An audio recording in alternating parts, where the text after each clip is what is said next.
देखिए, आज लघुमती डिपार्टमेंट की तरफ से एक सम्मान समारोह रखा गया है, जिसमें पीसीसी प्रेसिडेंट अमित चावड़ा जी और हमारी जो सांसद हैं गेंदीबेन ठाकुर, उनका सम्मान समारोह है। और एसआईआर के मुद्दे पर भी पार्टी के कार्यकर्ताओं के साथ उस पर चर्चा होनी है, तो वो एक कार्यक्रम है जो सम्मान समारोह और एक भविष्य की चुनावी रणनीति को लेकर के रखा गया है।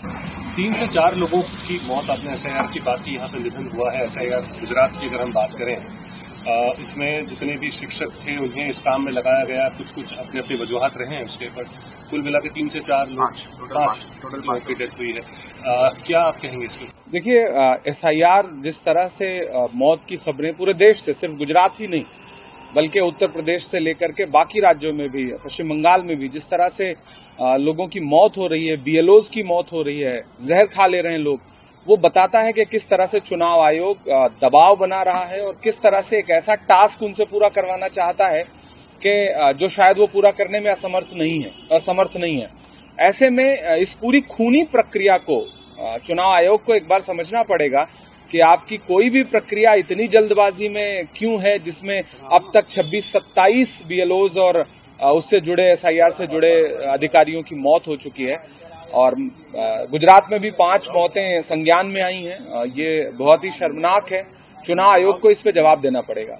इमरान जी, अभी गुजरात के हार है, खास करके कांग्रेस की हार हुई है, तो कहीं ना कहीं एसआईआर पे ठीकरा फोड़ा जा रहा है, तो इससे आप देखिए, ठीकरा फोड़ने वाली बात नहीं। चुनाव से पहले राहुल जी ने एसआईआर को लेकर के सवाल खड़े किए, विपक्ष ने सवाल खड़े किए, जितनी बड़ी संख्या में लोगों के नाम काटे गए उनको लेके पहले दिन से प्रश्न रहा है। चुनाव से पहले, चुनाव की हार जीत अपनी जगह है, लेकिन पूरा विपक्ष एकजुट होकर के एसआईआर के मुद्दे को लेकर के लगातार सवाल खड़ा कर रहा है। और जिस तरह से चुनाव आयोग उन सवालों से बच रहा है या उनका जवाब दे रहा है, तो बिल्कुल राजनीतिक मौजूदा सरकार के प्रवक्ता की तरह से जवाब दे रहा है, वो गलत है।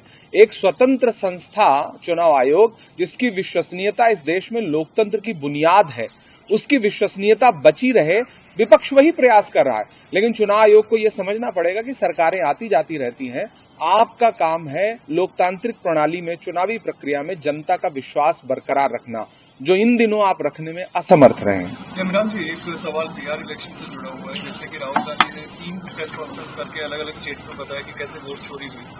क्या बिहार पे भी ऐसा प्रेस कॉन्फ्रेंस आने वाला है? बिल्कुल, हम लोग उसको सर्च कर रहे हैं और बहुत सारी सीटें ऐसी हैं जिनके नतीजे बेहद चौंकाने वाले हैं। प्रत्याशियों के जो छोटे छोटे दल थे एनडीए के गठबंधन में, उनके प्रत्याशियों के चुनाव निशान नहीं पता थे और उनको वोट जो है 1 लाख से ज्यादा आया है। कई बड़े नेता हैं भाजपा के जिनका वोट जो है वो टोटल 1,22,000। कई ऐसे जीते हुए प्रत्याशी हैं जिनका एक फिक्स संख्या है, लगभग उसके आसपास लोगों के वोट हैं। तो बहुत सारी सीटों पर बिल्कुल चौंकाने वाले नतीजे हैं और कांग्रेस पार्टी उस पर लगातार उसको मॉनिटर कर रही है और हम जरूर उस पर भी बातचीत करेंगे। और हमने जो राहुल गांधी जी ने जो पुराने प्रेस कॉन्फ्रेंस की है, उस पर आज तक चुनाव आयोग कोई भी ऐसा जवाब नहीं दे पाई जो तसल्ली भरा हो। लगातार वो सवालों से भाग रहे हैं। खास करके कर्नाटक में सिद्धारमैया और मामला आ रहा है, इस पे आप क्या कहना चाहेंगे? देखिए, कोई मामला नहीं है, ये आप मीडिया वालों का खड़ा किया गया मामला है और हम भी समझ रहे हैं कि ठीक है, आपको कुछ ना कुछ तो खबर चलाने के लिए कुछ ना कुछ मसाला चाहिए। वहां पर डीके शिवकुमार जी कांग्रेस के समर्पित नेता हैं, सिद्धरमैया जी अभी मुख्यमंत्री हैं वहां पर, और सरकार शानदार तरीके से चल रही है। ये जबरदस्ती का मीडिया का खड़ा किया गया प्रोपेगेंडा, कोई झगड़ा नहीं है। खुद राष्ट्रीय अध्यक्ष मल्लिकार्जुन खड़गे जी कर्नाटक से हैं, तो कर्नाटक कांग्रेस में, कर्नाटक की सरकार में कहीं कोई दिक्कत नहीं है, कोई परेशानी नहीं है। ये सिर्फ मीडिया का प्रोपेगेंडा है। इमरान जी, गुजरात में आप आए, गुजरात में भी एक मुद्दा चल रहा है दारू और ड्रग्स का। आपके विधायक है जिग्नेश मेवानी जी, उन्होंने बोला है कि दारू और ड्रग्स मिल रहा है पुलिस के पट्टे उतारने की। इन वजह से पुलिस परिवार जो है विधायक के सामने पड़े, पूर्व आईपीएस है वो भी सामने आ रहे हैं। डिप्टी सीएम पर भी बहुत गंभीर आक्षेप उन्होंने लगाया, क्या कहें? देखिए, विधायक ने क्या कहा और पुलिस ने पलट के क्या कहा, इससे ज्यादा जरूरी है कि विधायक ने जो मुद्दा उठाया है वो मुद्दा क्या है। वो मुद्दा है ड्रग्स का, वो मुद्दा है शराब का। पूरा देश जानता है, दुनिया जानती है, गुजरात ड्राई स्टेट है, लेकिन इसी गुजरात में हजारों हजार करोड़ की ड्रग्स पकड़ी जा रही हैं और उनमें कौन गिरफ्तार हो रहा है, कौन भेज रहा है, कौन मंगवा रहा है, इसकी तह तक सरकार न जाने की कोशिश कर रही है, न इस पे बात कर रही है।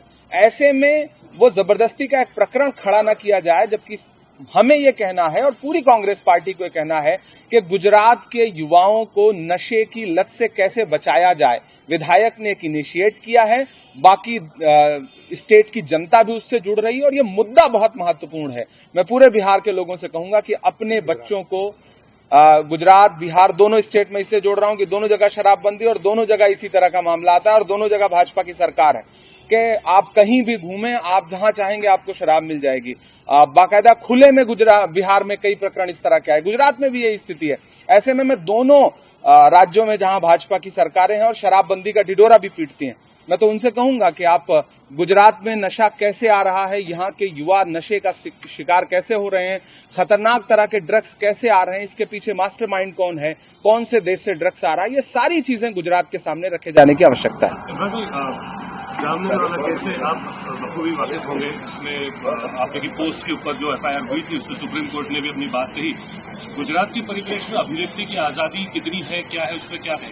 देखिए, उस अभिव्यक्ति की आजादी कितनी है और यहाँ पुलिस प्रशासन का रोल कैसा है, वो तो सुप्रीम कोर्ट का, माननीय उच्चतम न्यायालय का मेरे केस के संदर्भ में जो फैसला है उस फैसले को पढ़े जाने की जरूरत है और उस पर चर्चा होने की आवश्यकता है।